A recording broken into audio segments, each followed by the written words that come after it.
আমি ভালোবাসা দিয়ে গোপালগঞ্জ মানুষের মন জয় করতে চাই। আমি তৃণমূলের নেতা।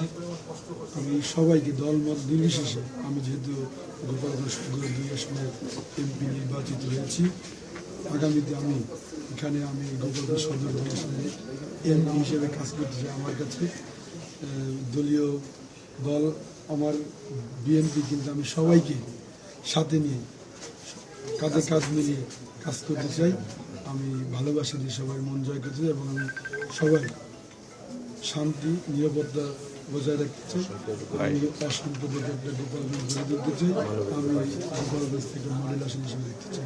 সারা বাংলাদেশের মানুষ মনে করতো যে আসলে বিগত 17 বছরে গোপালগঞ্জ সবচেয়ে বেশি গুরুত্ব পেয়েছে, গোপালগঞ্জ সবচেয়ে বেশি উন্নত হয়েছে।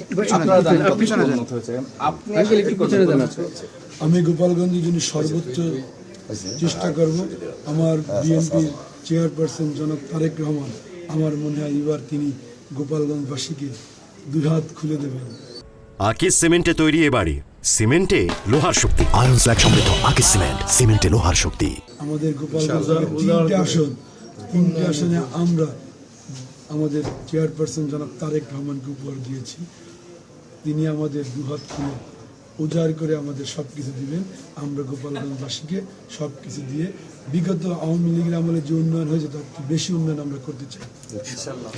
এখানে বলা হয়ে থাকে যে আওয়ামী লীগের এক ধরনের বড় ধরনের ভোটে প্রভাব থাকে, তো সেই প্রভাবে আসলে আপনি কিভাবে উতরালেন, মানে কারিশমাটা কি ছিল?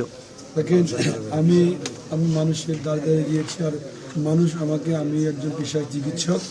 আমি এই 10 বছর যাবৎ গোপালগঞ্জের সাধারণ মানুষের সেবা করে যাচ্ছি। আমি প্রতিটা সাধারণ মানুষের কাছে যাই, বিভিন্ন মহামারী, দুর্যোগ এবং বিপদে আপদে যে কোনো সময় আমি সাধারণ মানুষের পাশে থাকি।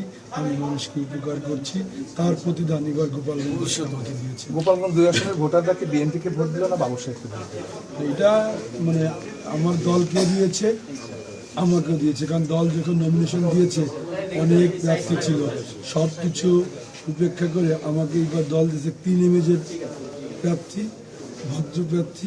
সব কিছু বিবেচনা করে দল আমাকে সব কিছু বিবেচনা করে দিয়েছে। এই জন্য দলীয় ক্রেডিটই বেশি, কারণ দল আমাকে বিবেচনা করছে, যেহেতু জনগণ আমাকে ভোট দিয়েছে। আর দল আমাকে বিবেচনা করছে আমার 3 ইমেজ, ভদ্র মানুষ, এইটাই বিবেচনা করছে। আর জনগণও ওই দল যে কারণে মূল্যায়ন করছে, জনগণও আমাকে ঠিক সেই কারণে মূল্যায়ন করে আমাকে এমপি বানিয়েছে। প্রথম প্রায়োরিটি কি থাকবে আপনার, আসলে প্রথম প্রায়োরিটি কি থাকবে, মানে কোনটাকে আপনি প্রাধান্য দিবেন সবার আগে? প্রথম প্রায়োরিটি থাকবে আমার গোপালগঞ্জকে শান্তি প্রতিষ্ঠা করা। গোপালগঞ্জের মানুষ 5ই আগস্টের পরে একটু অশান্তিতে আছে। আমি ভালোবাসা দিয়ে মানুষের মন জয় করে আমার তৃণমূল থেকে আমার বিএনপিকে শক্তিশালী করতে চাই। আমি যদি শান্তি প্রতিষ্ঠা করতে পারি, আমি যদি গোপালগঞ্জবাসীর নিরাপত্তা নিশ্চিত করতে পারি, গোপালগঞ্জে অসাম্প্রদায়িক গোপালগঞ্জ গড়ে তুলতে পারি, আমি এই সব কাজ করে সাধারণ মানুষের মন জয় করে নিচ্ছি। যদিও প্রথম দিন একেবারেই এই প্রশ্নটা আপনার সাথে, হয়তো আমরা যেহেতু ঢাকায় একটু কাজ করি এই জন্য জানতে চাচ্ছি যে এই কারণে যে এখানে আসলে অনেক ধরনের মামলা হয়েছে 5 তারিখের পরে। অনেক মানুষ আছেন যারা মনে করছেন যে আসলে একটা রাজনৈতিক দল এখানে স্টাবলিশড হলে বা একটা রাজনৈতিক দল আসলে এক ধরনের স্থিতিশীলতা আসবে, আপনি সেটি মনে করেন কিনা? আমি অবশ্যই মনে করি।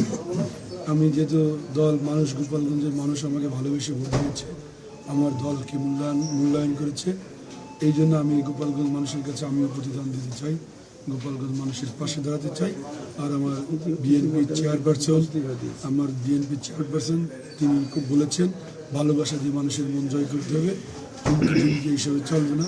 যুগ বদলেছে, সাধারণ মানুষের ভোটারদের মন মানসিকতা বদলেছে। আর নয়, তারা তো আমাকে ধানের শেষ প্রতীকে ভোট দিয়েছে। এই জন্য আমি তারেক রহমানের কাছে বলবো গোপালগঞ্জবাসীর জন্য উজাড় করে সব কিছু। ওকে।